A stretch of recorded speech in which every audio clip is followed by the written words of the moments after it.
I don't know today if you're not going to be watching the Shanghai Fortress. 6:46 in the morning. Ladies and gentlemen, the other Governor Leon-Guerrero. And just as I say those words, there are people over at Adelup that are triggered, going to be useless for the rest of the day just because they heard me go, the other Governor Leon-Guerrero. Your subjects await you, Ken. What we need to do is we need to get rid of this stupid law that requires government of Guam employees who've been arrested to go on paid vacation at the expense of the taxpayers. I mean, now we've got 2 more government officials trying to smuggle meth into the prison. There's a couple of arrests, but only one of them, I think, is the smuggling of the meth, and it's the Pokey boy, Mike Gumatout. It's true. Take a look at the picture on the Facebook. It looks like every other guy that I've seen in busted for something over at the Department of Corrections. Just kind of a round face and looking kind of sad because he got busted. One officer has been employed with the department for 5 years, was found in possession of tobacco products and was booked and released. But the other one was busted for promoting major prison contraband, possession of a Schedule II controlled substance, official misconduct, etc. So, but I hear what you're saying. There's definitely a deja vu again feeling on this, and I think maybe we ought to make the penalties for these guys a little bit more severe. So, you're busted for this. We're going to put you on leave, and you're not going to get paid. Yeah, you see, that's the way it should be because, I mean, look at the child molester that was arrested and released. He's not on government pay. Wait, is that an alleged child molester? I'm going to make sure we do it right so I don't get sued. Well, you know what? I think the grandest example is Mayor Bloss from Jonia, right? Yeah. I mean, they got him. I mean, dead by rights, and they did an outstanding job over at the prosecutor's office, and they got this guy, and he was able to sit back and get paid right up into how many months was that? Before he'd exhausted all of the administrative money that was available to him? It was quite a bit. I think the administrative thing covers like 90 days or something like that before they have to dip into their own personal. Yeah. They should be forced to dip into their personal at first. Why should taxpayers be paying for people who are government employees who get arrested for the commission of a crime? Why should we as taxpayers be required to pay for it when people who are not government employees get arrested and their employers suspend them or fire them? And if they're proven innocent, they hire them back. Mm-hmm. Why don't we do the same thing here? Why are we giving them an expense-paid vacation? Because not only are we paying them, but they're accruing leave and benefits at the same time. It's like rewarding them for getting caught because now you've been caught. We're going to send you home for 2 or 3 months while we go through the criminal process. And as long as Levin can't find another class action to join, he may actually go after this one.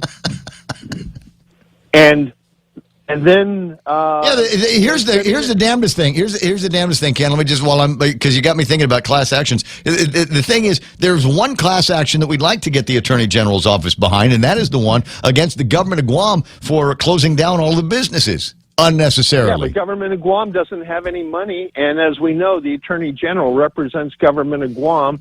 So it would be interesting. Government of Guam, he represents the taxpayers. There's no Attorney General position in the cabinet of the government of Guam.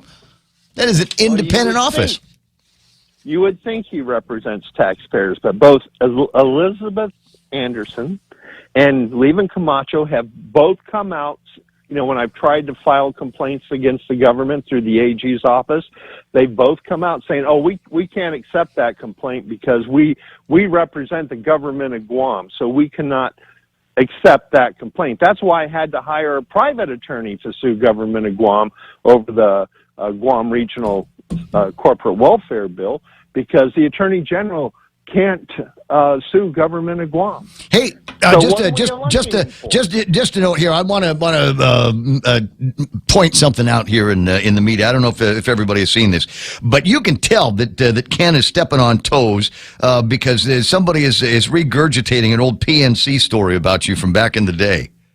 And I know. Now the thing is, I can't tell if it's coming from Democrats or Republicans. It might be coming from both of them. It's probably coming from both of them, which which should alarm our voters, because if these people are so inept, incompetent, that they don't even do their basic research. I mean, look at the PNC story on Chris Carrillo. There's a mug shot. He's holding a sign, and all they've got is a story from Janella Carrera, who never even interviewed me. She just took a announcement and she read her own vision into this announcement from Department of Labor. But Yeah, she was that kind of reporter. Huh? She was that kind. Based on my very own experience, she was that kind of reporter. Able Industries ordered to pay back $190,000 to 200 employees. Janella Guerrero, PNC story, December 4th of 2015, and so this, it's a poison pen hit on social media. And folks, I hate bullies. I hate bullies, and I hate people that will take anonymous stabs at other folks in social media. This one here says, with Ken LG's recent candidate recommendations, it's only fair to remind voters about his, quote, public record, because you won't hear it from him. Love or hate Ken, but at least get the facts right, guys. And if you're going to say something to somebody's face, say it to their face. Put it down with your name on it, guys. And by the way, the charges against Chris Carrillo were dropped. The charges against him were dropped on a technicality. There have never been any charges against me, but you wouldn't know it based on that post, Just saying. So Just saying. That's how you know you're doing it right, when you got people poison penning you on the Facebooks and the Instagrams. Absolutely. And as you know, every time I state something that might be adverse to the political party leadership, which I've been very vocal against for years. I like Republicans. I am a Republican, but the leadership is totally disconnected from Republicans. There's nothing Republican about the leadership of the Republican Party or the Democrat Party, because all they're out to do is get a majority. They're not out to serve the people. They just want to get a majority so that they can get control of the government checkbook and get the bigger offices. And like in the case of Pito, hire 55, 60, 70 people, So that's the problem that I have with party politics. As a Republican, I believe in a smaller government, a transparent government, as do all Republicans. We don't have when he gets into start talking like that, we need the Star Spangled Banner, Battle Hymn of the Republic. Well, but getting back to common sense. Common sense says that if you get arrested, you get terminated or suspended. You don't get a taxpayer-paid vacation. You don't get to accrue benefits while you're sitting in the Agana Hotel or the Manila Hotel. You forfeit those during the time of your incarceration. Just like if I got pulled over and arrested, no one's going to pay me to sit in jail. And why should taxpayers pay government employees for sitting in jail? So it's not like we have a lot of money that we can throw around.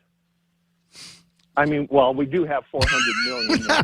Well, wait. All right, I just killed my entire argument right there, didn't I? Yeah, you kind of did. Ken, I'll leave you to all of that. I'll talk to you pretty soon.